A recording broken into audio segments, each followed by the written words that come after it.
우리를 향한 하나님의 뜻은 생육하고 번성하고 그리고 이 땅에 충만한 것이 하나님의 뜻입니다. 그리고 우리는 우리 자신을 위해서 사는 사람들이 아니죠. 우리는 주님을 위해서 사는 사람들입니다.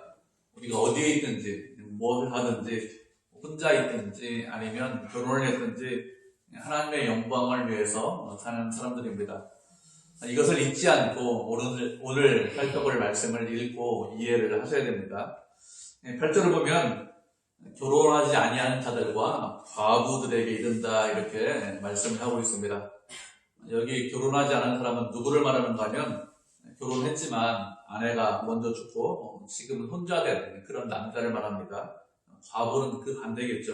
남편이 죽고 혼자 된 그런 경우를 말합니다. 아내나 남편이나 차별해서 혼자 된 사람들은 두 가지 중에 한 가지를 선택을 할 수 있습니다. 그런 선택할 수 있는 그런 자유가 있어요.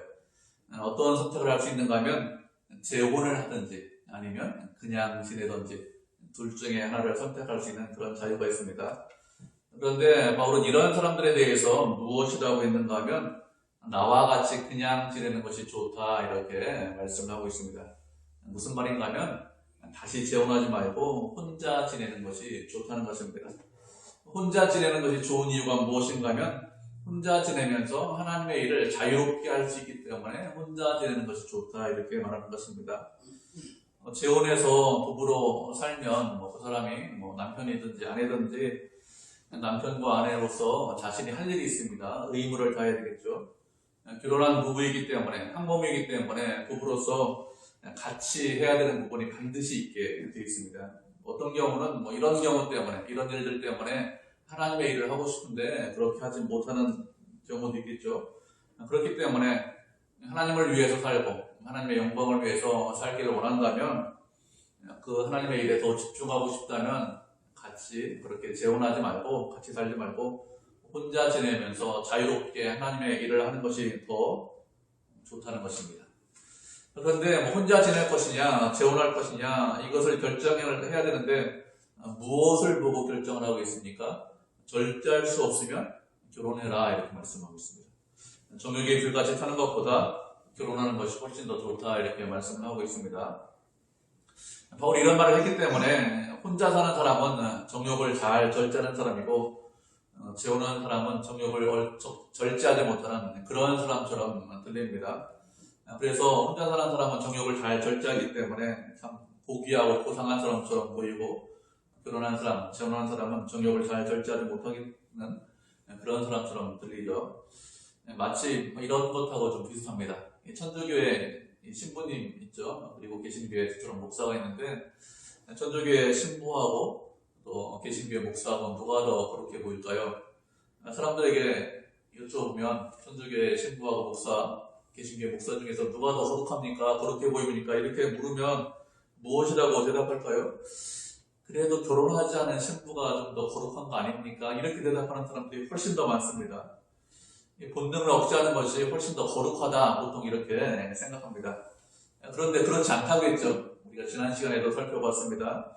어떤 것을 하고 아니면 어떤 것을 하지 않는다고 그 사람이 더 거룩하고 덜 거룩하느냐 그렇지 않다고 했습니다. 그런 것으로 거룩한 것이 결정되지 않는다고 했습니다. 40일 금식 기도한 사람이 거룩한 사람이냐 40일 금식 기도하지 않은 사람보다 그렇지 않다고 했습니다. 만약에 신앙생활을 40일만 하고 끝나요. 그러면 40일 금식한 기도한 사람이 가장 거룩한 사람이겠죠. 그런데 신앙생활이 40일만 하고 끝나지 않습니다. 우리가 거룩한 것은 매일매일 거룩해야 됩니다. 매일 예수님을 따라가고 예수님을 닮아가야 됩니다. 그렇지 않고 40일 동안 아니면 며칠 동안 아니면 어떤 기간을 정해놓고 종교적인 일을 했다고 아니면 하지 않았다고 그 사람이 더 거룩한 사람이 아닙니다. 이렇게 생각할 수 있어요. 목사가 성도보다 더 거룩하냐? 또 그런 것도 아닙니다. 목사가 하나님을 따라가지 않고 닮아가지 않으면 그러면 거룩하지 않습니다. 거룩한 것은 무엇이냐? 하나님을 따라가고 닮아가는 것. 그것이 거룩한 것입니다. 목사가 되었다고 더 거룩해지느냐? 특별한 직분이 있다고 더 거룩한 사람이 되느냐? 그런 뜻이 아닙니다. 바울은 정욕을 절제할 수 없으면 결혼하라고 했습니다. 무슨 말인가 하면 자신에게 정욕을 절제할 수 있는 그런 힘과 능력이 있는지 그것을 보라, 이런 뜻입니다. 하나님께서 은혜를 주셔서 정욕을 절제할 수 있는 그런 힘이 있으면 그 사람은 결혼하지 않아도, 재혼하지 않아도 크게 문제가 안 됩니다. 그런데 대부분의 사람은 그렇지 않죠. 정욕을 절제할 수 있는 그런 힘은 거의 없습니다. 인간이 가지고 있는 기본적인 욕구이기 때문에 기본적인 욕구를 절제한다는 것, 억제한다는 것은 쉽지 않습니다. 힘들죠. 많은 사람들이 이런 은사를 받지 못했습니다. 그리고 남자와 여자가 서로 만나서 사랑하고 또 함께 지내는 것, 그것이 자연스러운 것입니다. 그렇게 하는 것이 나쁜 것이 아니라 하나님의 뜻이고 그렇게 하는 것이 좋은 것입니다. 그렇게 남자와 여자가 서로 만나서 좋아하면 그러면 결혼해야 되겠죠. 그렇지 않고 바울과 같이 아주 특별한 은사, 아주 독특한 은사, 그런 독신의 은사를 받은 사람이라면 그러면 혼자 지낼 수 있습니다. 혼자 지내는 것이 별로 어렵지 않아요. 남자 같으면 여자 생각이 별로 나지 않습니다. 여자 같으면 남자 생각이 별로 나지 않습니다.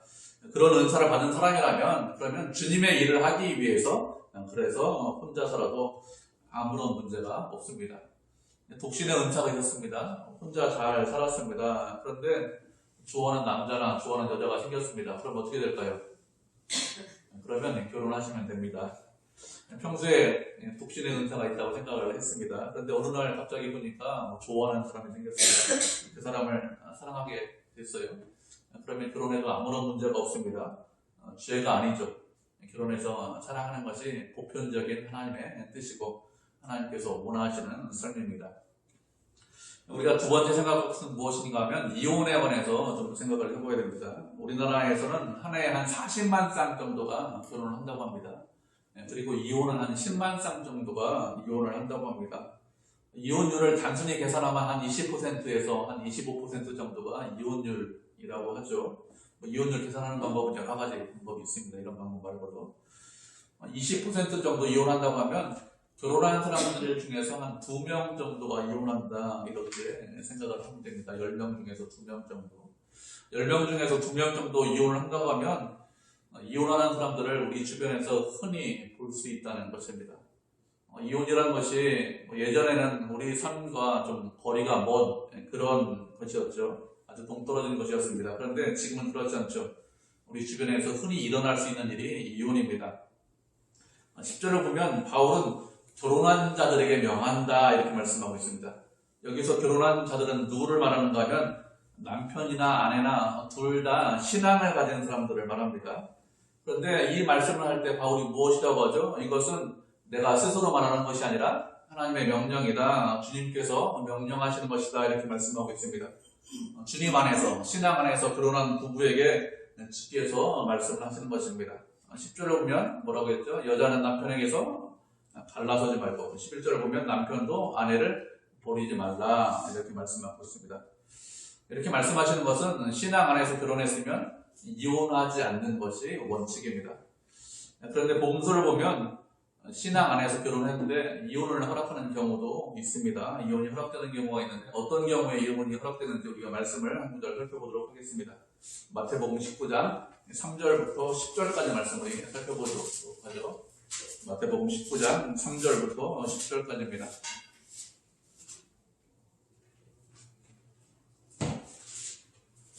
3절부터 9절까지요. 마태복음 19장 3절부터 9절까지 한 절씩 교독하고 마지막 절 흡독하도록 하겠습니다. 먼저 읽겠습니다. 바리새인들이 예수께 나와 그를 시험하여 이르되 사람이 어떤 이유가 있으면 그 아내를 버리는 것이 옳으니까. 예수께서 대답하여 이르시되 사람을 지으시니가 본래 그를 남자와 여자로 지으시고 말씀하시기를 그러므로 사람이 그 부모를 떠나서 아내에게 합하여 그 둘이 한 몸이 될지니라 하신 것을 읽지 못하였느냐. 그런데 이제 그리하여 본인이 그러므로 하나님이 딱 세워주신 것을 사랑하지 못하느냐. 여쭤오되 그러면 어찌하여 모세는 이혼 증서를 주어서 버리라 명하였나이까. 예수께서 이르시되 모세가 너희 마음에 허락한 때문에 아내를 허락하고 명하노라. 본래는 그렇지 아니하니라. 9절 같이 읽겠습니다. 내가 너희에게 말하노니 누구든지 분명한 이유 외에 아내를 버리고 다른 데 장가드는 자는 가늠함이니라. 네. 어떤 사람이 예수님을 시험하기 위해서 예수님에게 여쭈어보았습니다. 어떤 경우에 아내를 버려도 됩니까? 이혼해도 됩니까? 어떻게 하는 것이 옳은 것입니까? 이렇게 여쭈어보았습니다. 이런 질문을 하는 이유가 무엇인가 하면 그 당시 유대인들은 아내를 아주 쉽게 버렸기 때문에 결혼하지 않은 젊은 납비에게 예수님을 시험하기 위해서 질문하고 있는 것이죠. 그 당시는 아내가 설거지하다가 그릇을 깨뜨리면 그러면 이혼할 수 있다. 이렇게 가르치는 납비가 있었습니다. 설거지 하시다가 그릇 깨뜨리시면 안 됩니다. 심지어는 아내보다 더 좋은 여자가 나타나면 그러면 이혼할 수 있다. 이렇게 가르쳤습니다. 이런 상황이니까, 이런 문화이니까 그런 상황에서 예수님께 여쭤본 것이죠. 이 질문에서 예수님께서 무엇이라고 말씀하셨습니까? 하나님께서 남자와 여자를 만드시고 사람이 부모를 떠나서 아내와 합해서 둘이 한 몸이 될지니라 이 말씀을 읽지 못했느냐 이렇게 말씀을 하고 있죠. 부부가 둘이기 때문에 두 사람이기 때문에 두 몸이다 이렇게 말씀하시지 않고 한 몸이다 이렇게 말씀하셨습니다. 이렇게 부부가 한 몸이기 때문에 나눌 수 없다고 하셨습니다. 한 몸을 둘로 나누면 어떻게 될까요? 한 몸을 둘로 나누면 그러면 죽습니다. 살지 못합니다. 그렇기 때문에 나눌 수 없다 이렇게 말씀하셨습니다. 그리고 그렇게 부부가 한 몸이 된 것은 누가 짝지어 주셨습니까? 하나님께서 짝지어 주셨습니다. 하나님께서 짝지어 주셨다는 것은 부부로 허락하셨다는 뜻입니다. 그 사람을 만나게 하시고 그 사람과 결혼하게 하는 것, 그것은 우연히 그렇게 될 수는 없습니다. 내가 만났어요. 사실은 내가 사랑했습니다. 그런데 하나님께서 그렇게 만나게 하셨습니다. 그래서 하나님께서 짝지어 주셨다 이렇게 말씀하시는 것이죠. 그렇게 하나님께서 짝지어 주셨기 때문에 그것을 인위적으로, 인간적으로 나누지 못한다는 것이죠. 분리할 수 없다 이렇게 말씀하셨습니다. 그러자 사람들이 말하기를 그러면 모세는 왜 이혼 증서를 써주라고 했습니까? 이렇게 여쭈어보았습니다. 모세가 이런 말을 한 것은 인간이 악하기 때문에, 우리가 악하기 때문에 이런 말을 하는 것입니다. 모세 당시에는 이혼 증서를 써주지 않으면 여자가 다시 재혼할 수 없었습니다. 지금 같으면 여자들이 경제활동을 혼자서 할 수 있습니다. 그런데 지금부터 한 3,500년 전, 4,000년 전 시대 사람이 모세죠. 여자가 경제활동을 혼자서 하지 못합니다. 왜 그런가 하면 그 당시는 대부분 농업생활을 했습니다. 농사 지으면서 살았는데 그렇게 살려면 남자가 있어야, 건강한 남자가 있어야 그래야 먹고 살 수 있습니다. 이런 사회에서 여자가 먹고 살기 위해서, 혼자 먹고 살기 위해서 할 수 있는 일이 무엇이냐? 딱 한 가지밖에 없어요. 몸 파는 일밖에 없습니다.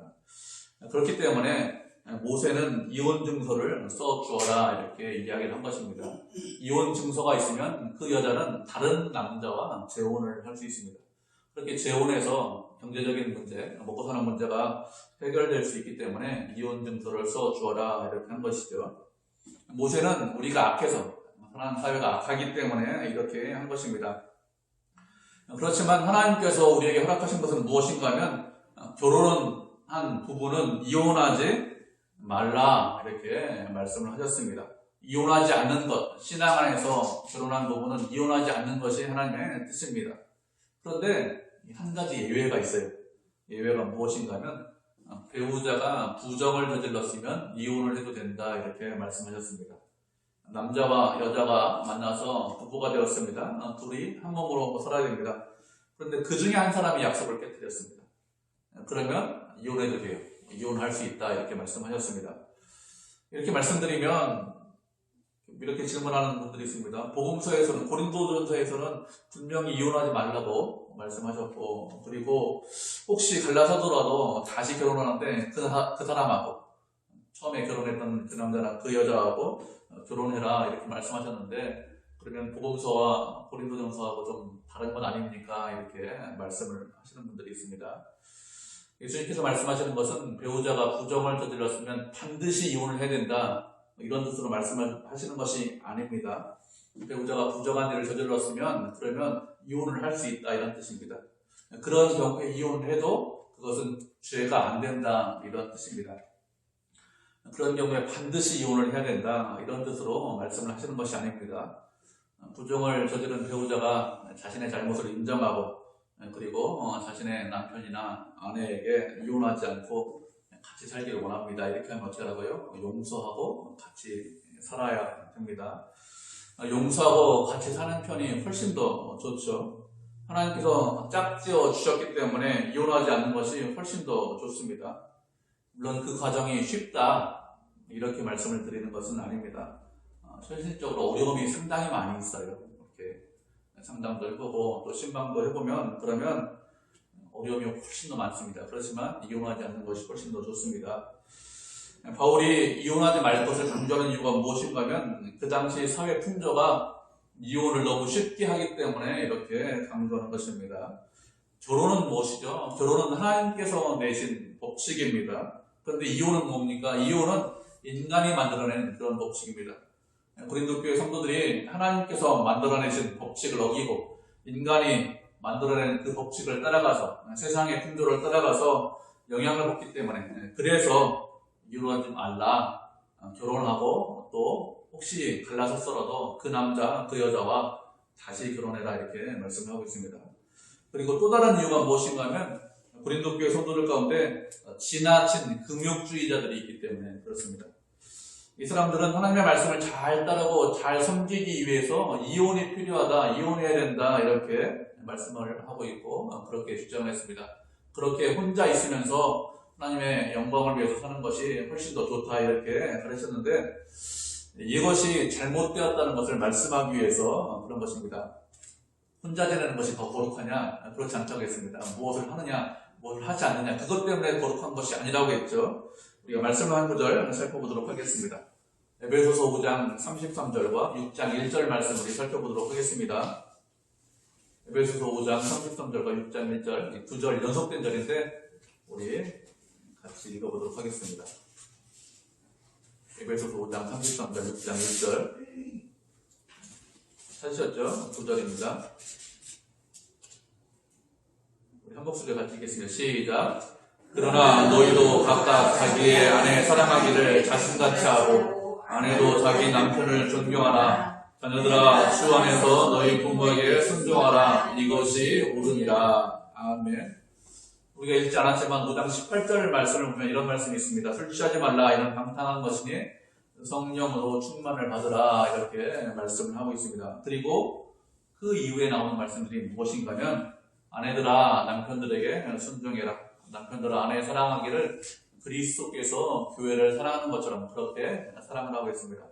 그리고 자녀들에게 무엇이라고 하죠? 내 부모에게 순종하라고 합니다. 그리고 부모에게는 아비들아 너희 자녀를 노엽게 하지 말고 주님 안에서 훈계와 말씀으로 양육하라고 했습니다. 종들에게는 무엇이라고 합니까? 상전들에게 순종하라고 했습니다.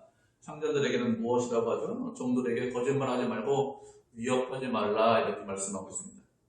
무슨 뜻일까요? 성령 충만을 받으라 이렇게 말씀한 이후에 성령 충만을 받기 위해서 40일 금식 기도해야 된다 이렇게 말씀하고 있지 않습니다.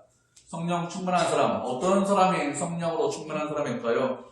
아내를 사랑하고 남편을 존경하고 부모를 공경하고 자녀를 사랑해서 양육을 잘하고 상전들에게 순종하고 종들에게 거짓말하지 않고 위협하지 않는 사람, 그 사람이 성령으로 충만한 사람입니다. 성령으로 충만하고 거룩해서 예수님을 따라가고 닮아가는 것은 어떤 특별한 일을 하면서 예수님을 따라가고 닮아가는 것이 아닙니다. 일상생활하면서 예수님을 따라가고 닮아가는 것입니다. 수도원에 들어가서 내가 예수님을 따라가겠습니다. 닮아가겠습니다. 이렇게 하는 것이 아니라 집안에서 집안일을 하시면서 그죠? 아내와 같이 살면서 가족끼리 살면서 직장에 다니면서 친구들 모임에 다니면서 그렇게 예수님을 따라가고 닮아가고 본받는 것 그것이 거룩한 것입니다. 예전에 아내에게 물어본 적이 있어요. 혹시 다시 태어나면 나하고 같이 살 거냐? 이렇게 물어본 적이 있습니다. 물론 뭐 다시 태어나는 일 없죠. 그래도 뭐 세상 사람들이 이렇게 하니까 한번 저도 물어봤어요. 대답을 잘 안 해요. 그래서 제가 그랬어요. 나는 다시 태어나도 당신과 같이 살 거다. 이렇게 했는데도 대답을 안 합니다. 왜 대답을 하지 않을까요? 다 알죠. 왜 대답하지 않는데. 당신하고 결혼해서 몇십 년 동안 고생했는데 뭐 다시 태어나서 좋다고 당신하고 또 결혼하냐. 집사람이 잘하는 표현이 있습니다. 이런 말을 저한테 했다는 것은 아니라 평소에 표현대로 하면 내가 당신하고 다시 살면 내 발등 내가 찍는다. 이렇게 이런 의미로 대답하지 않는 거죠. 집사람이 그렇게 생각해도 저는 집사람하고 같이 삽니다. 사랑해서 결혼했죠. 그렇지만 결혼해서 같이 사는 것은 쉽지 않습니다. 같이 산다는 것은 처음 사랑해서 결혼하는 것보다 훨씬 더 어렵고 그 이상이죠. 내 자신 부족한 거 있죠. 상대방이 부족한 것이 있습니다. 그렇기 때문에 서로 참아주고 서로 양보하고 기도하고 이해하고 또 모른 척하고 이런 것들을 해야 됩니다. 서로 그렇게 하는 것이 쉽냐? 그런 생활 다 해보셨지만 쉽지 않습니다. 누구에게나 쉽지 않습니다. 그렇기 때문에 같이 결혼해서 사는 것은 처음 사랑해서 결혼하는 것보다 훨씬 더 어렵고 훨씬 더 많은 노력이 필요합니다. 그리고 하나님께서 우리에게 무엇이라고 말씀하셨습니까? 당신의 영광을 위해서 살라고 말씀하셨습니다. 세상과 다르게 거룩하게 살라고 말씀하셨습니다. 그런데 그렇게 사는 것은 일상생활을 하면서 그렇게 살라는 거예요. 가족으로 살면 다 아시겠지만 좋은 기억도 있습니다. 아름다운 기억도 있습니다. 그런데 슬픈 기억, 가슴 아픈 기억도 있습니다. 좋은 기억만 있으면 얼마나 좋을까요? 좋은 생활만 있으면 얼마나 좋겠습니까? 그런데 우리가 부족하기 때문에, 우리가 연약하기 때문에 가슴 아픈 기억들도 상당히 많이 있습니다. 그렇게 부족하지만 하나님께서 짝지어 주셨기 때문에 한 몸으로 살고 한 가족으로 살면서 예수님을 따라가고 닮아가라 이렇게 말씀하셨습니다. 그렇게 세상과 다른 가치관을 가지고 예수님을 따라가고 예수님을 닮아가는 것, 그렇게 하는 것이 거룩하게 사는 것입니다. 부부는 할 수만 있으면 어떤 일이 있어도 이혼하지 않고 같이 사는 것이 하나님의 뜻입니다. 쉽지 않다고 말씀드렸습니다. 쉬워서 말씀드리는 것이 아닙니다. 쉽지 않지만 어렵지만 같이 살면서 한 몸으로 예수님을 따라가고 닮아가고 예수님의 영광을 위해서 사는 것, 그것이 하나님의 뜻입니다. 12절부터는 나머지 사람들에 관해서 말씀하고 있습니다. 나머지 사람들이 누구인가 하면 부부 중에 한쪽은 신앙이 있고 다른 쪽은 신앙이 없는 경우를 말합니다. 대부분 여자가 신앙이 있고 남자가 신앙이 없죠. 그 반대도 종종 있습니다. 그런데 그런 경우는 적죠. 이렇게 한쪽이 있고 한쪽이 신앙이 있고 한쪽이 신앙이 없으면 그러면 어떻게 될까요? 15절을 보면 무엇이라고 했습니까? 혹시 믿지 않는 자가 갈리거든 갈리게 해라 이렇게 말씀하고 있습니다. 무슨 뜻인가 하면 믿지 않는 아내나 믿지 않는 남편이 있습니다. 그런데 그 사람이 신앙을 받아들이지 않습니다. 이혼하기를 원합니다. 이런 경우에 어떻게 하라고 했습니까? 이런 경우에는 이혼해도 된다 이렇게 말씀하고 있습니다. 왜 이혼해도 된다고 했을까요? 왜 그런가 하면 하나님께서 우리를 화평 중에 부르셨기 때문에 그렇습니다. 하나님께서 우리를 이 땅에서 부르셨는데 평안함 중에 화평 중에 부르셨습니다. 하나님께서 우리에게 원하시는 것이 무엇이냐? 이 땅에서 살면서 행복하게 살기를 원하십니다. 평안하게 살기를 원하십니다. 그런데 신앙이 다르기 때문에 그래서 싸워요. 다른 이유 때문에 싸우는 것이 아니라 신앙에 달라서 싸우고 평안함이 없습니다. 또 그것 때문에 이혼을 계속해서 요구하고 있습니다. 그러면 어떻게 하라는 것입니다. 평안하게 살고 그리고 하나님의 영광을 위해 살라고 이혼을 해도 된다 이렇게 말씀하셨습니다. 그런데 신앙이 다른 사람입니다. 그 사람이 이렇게 같이 안 살기를 원하는 것이 아니라 같이 살기를 원합니다. 앞의 경우하고 좀 다르죠. 그러면 어떻게 될까요? 그 사람이 신앙이 없지만 이혼하지 말고 같이 살아라 이렇게 말씀하셨습니다. 12절과 13절을 보면 이런 경우에 믿지 않는 남편이나 믿지 않는 아내가 믿는 형제, 믿는 자매와 같이 살기를 원하면 이런 경우에는 남편이든지 아내든지 그를 버리지 말라 이렇게 말씀하고 있습니다. 믿지 않지만 그렇지만 그 사람하고 같이 살아라 이런 뜻입니다. 그런데 이것을 이렇게 오해해서는 안 됩니다. 믿지 않는 남자, 믿지 않는 여자와 결혼해도 아무런 문제가 없나 보다 이렇게 생각해서는 안 돼요. 하나님께서 분명히 말씀하셨습니다. 결혼은 믿음 안에서 결혼하라고 말씀하셨습니다. 믿지 않는 사람과 멍에를 같이 매지 말라고 했습니다. 빛과 어둠이 함께 할 수 없다 이렇게 말씀하셨습니다. 믿지 않는 사람과 멍에를 같이 매는 것은 그것은 어리석은 것이죠. 그렇기 때문에 결혼은 믿음 안에서 결혼을 하셔야 됩니다. 이런 경우는 그럼 어떤 경우냐? 처음 그 집안에서 어떤 사람이 예수를 믿었어요. 그러면 그 남자나 아니면 그 여자는 예수를 믿지만 아내나 남편은 예수를 안 믿죠. 그런 경우를 말합니다. 그런데 믿지 않는 남편이 있습니다. 믿지 않는 아내가 있습니다. 그 상대방과 배우자와 같이 살기를 원합니다. 그럼 어떻게 하라고요? 그러면 같이 살아라 이렇게 말씀하고 있습니다. 같이 살라고 하는 이유가 무엇일까요? 14절 말씀이 그 이유인데 14절 말씀 같이 읽어보도록 하겠습니다. 본문 14절 말씀 고린도전서 7장 14절입니다. 같이 읽겠습니다. 시작. 믿지 아니하는 남편이 아내로 말미암아 거룩하게 되고 믿지 아니하는 아내가 남편으로 말미암아 거룩하게 되나니 그렇지 아니하면 너희 자녀도 깨끗하지 못하니라. 그러나 이제 거룩하니라. 아멘. 왜 믿지 않는 남편과 아내를 버리지 말라고 했는가 하면 믿는 남편과 믿는 아내로 인해서 믿지 않는 사람이 거룩해지기 때문에 그래서 버리지 말라, 같이 살라 이렇게 말씀하고 있습니다. 이것은 하나님의 은혜죠. 믿지 않는 사람과 믿는 사람이 같이 살면 결국은 어떻게 될까요? 결국에는 믿지 않는 상대방이 교회에 대부분 나옵니다. 믿는 아내하고 믿지 않는 남편하고 같이 삽니다. 그러면 그 가정의 주도권을 누가 가지고 있을까요?